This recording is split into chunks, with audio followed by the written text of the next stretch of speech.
How's it going, guys? Welcome to this review of the Keter 4x6 Manor shed. I won't include the build process because to be quite honest, it went together very quickly compared to what we read on the forums. 4 hours, some people 6 hours.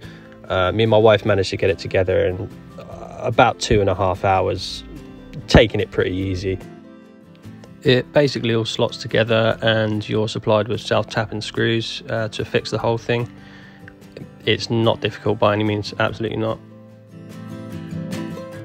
So yeah, take that for what it's worth. If you could do it with 2 people, definitely do. Get it up, the quicker the better.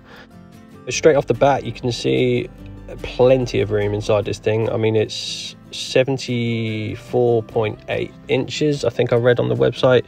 That's the internal height. To put that into perspective, I'm 5'10"-ish. I can stand up in there, no problem.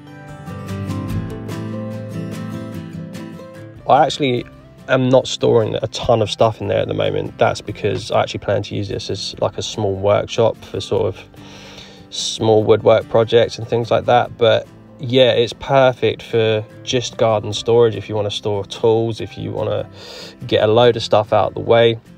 We actually were renovating the front room when we first put this up, so we just chucked everything from that front room into here and there was still bags of space. This here's the Boltless shelving unit by Clark. You can see there basically it all just slots into place. All you need to assemble is a mallet.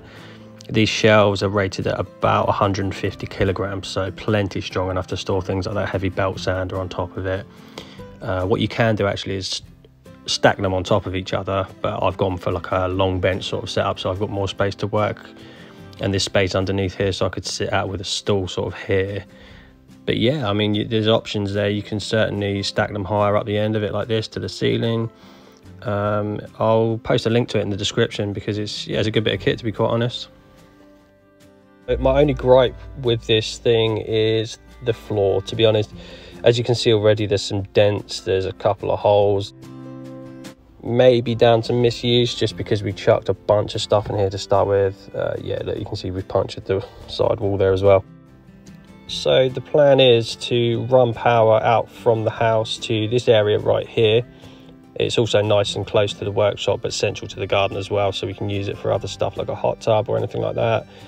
Through this inside panel there and across the bottom of the door frame, and yeah, right over here to the workbench essentially, so I can hook up all the power tools. Got the belt sander here, which is going to stay right there. This here is a little laser engraver. Definitely want to put some sort of strip lighting across this side and here above the window and the workbench. Obviously the window provides a lot of natural light too, which is great. So as I'm panning around here, you can see there's a bunch of headroom.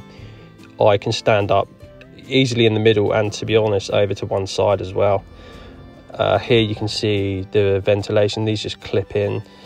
There's one up the top here above the door as you enter, and then yeah, there's one down here also as well. So plenty of ventilation and airflow through this thing. You're not going to get damp or mold or anything like that building up.